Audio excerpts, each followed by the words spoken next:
everyone, my name is Jennifer Klitsky. Welcome to Naturally Gaited. This is Makana, my 11-year-old Tennessee walking horse mare. Behind me is an L shape that is 2 rails. And what we're going to be doing is we'll be cantering towards the camera and then making a turn and then cantering over the other.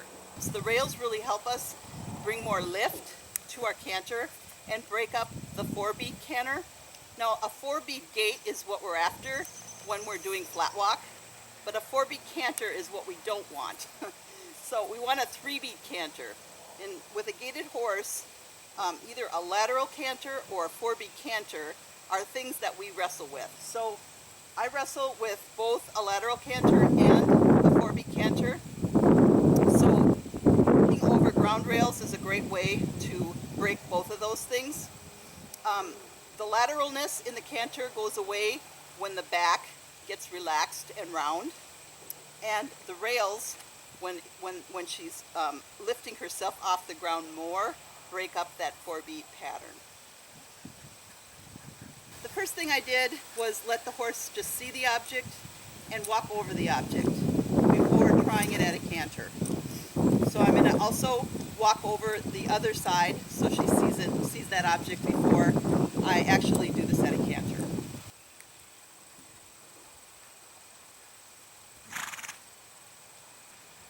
So we'll be doing some rein back to canter deep hearts to get her body in a nice position to do a quality canter. As she begins her canter work, if she begins to feel flat, I will immediately stop, rein back, and ask for another canter stride.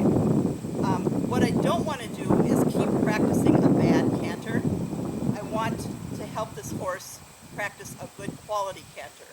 So doing repetitions in a poor quality canter only teaches the horse to continue doing a poor quality canter. So it's really important to recognize the difference between a quality canter and a poor quality canter, and then ask more of the quality canter. So that's one thing that I've been doing is the rein back to canter, because it puts her body in a position of more balance. It lifts her stomach, abdominals to push up her back, and engages her hindquarters so that she's in a position to carry out a more quality canter. So I've been doing our canters from a rein back.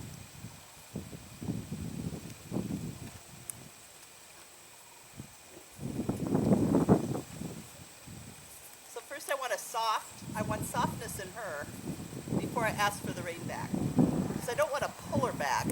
I don't want to make her go back. I just want her to go back. I want her rein back to be soft. That's pretty good. Go forward a little. And softness again. And rein back. So I lift my seat from the saddle to give her, to free up her back. And walk on. And when I feel that she's at a place where her back is lifted and she's bending her joints and her hindquarters, then I will ask for canter.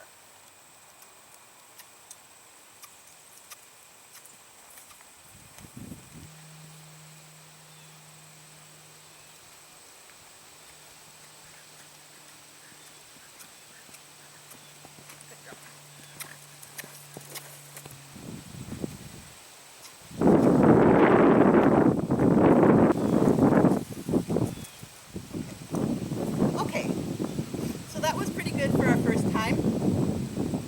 A couple things that I noticed.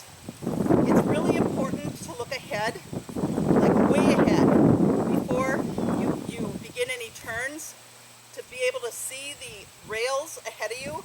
It's really easy to wait until the last minute and then it's like, uh-oh, I missed my turn.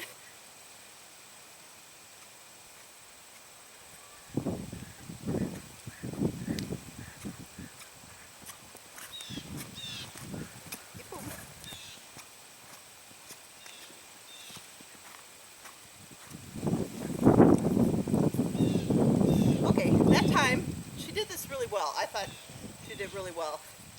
The thing that, being that we're not experienced at this, the the one thing that I noticed is that my sense of distance and her sense of distance, we really don't match. And I can't really tell how many strides we have until we get to that rail. So I'm pretty much depending upon her to pace herself. And so in knowing that, it was important for me to allow her to have the rein she needed in case she had to take a bigger stride, which she did. So when she took that bigger stride, I let the rein slip out of my fingers so when she really reached, she wasn't pulled in the mouth. So that was really important because you don't want to punish the horse for trying. So that's just something to keep in mind if you try this. But the more you practice this type of stuff, the more the horse and yourself will get a sense of how big your strides are and how many strides it's going to take to get to that rail or fence or whatever it is that you're doing.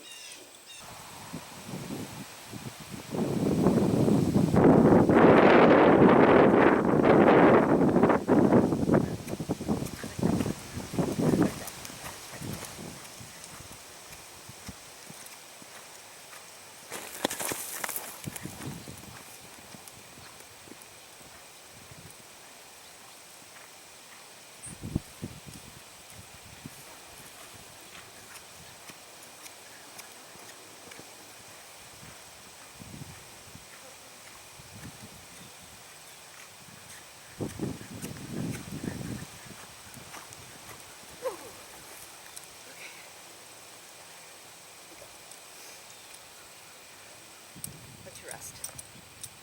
All right, we'll quit with that. That was good. I liked how this exercise really made me have to pay attention to our balance. Because if I start feeling like I'm up here, I know we're on the forehand. And if I feel like I'm squeezing my guts out, I know she's not going forward. So this exercise was good because when I was sitting back here and she was moving forward and it felt like her withers were up, I knew she was in balance. And she was cantering at ease. It felt like she was really round and going forward, and she had good rhythm. She was relaxed. She wasn't rushing, and she definitely was going from behind, not on the forehand. When we were in that frame, in that mode, we cantered over every rail with ease. It's when we were discombobulated, where I was up here, or she was on the forehand, or she was lacking impulsion, where we struggled to get over the rail. So this is a really good exercise for both me and my awareness in riding her over the rails at a canter, and also good for her because when we were in sync, when we were in balance, it only improves her gait. So definitely I want to become aware of balance in her, balance in me, that I ride her in balance so that we have more of that in our riding, so we're practicing balanced riding and not practicing imbalanced riding, because the more we practice being on the forehand, the more of that is what we're going to get. So we definitely don't want that.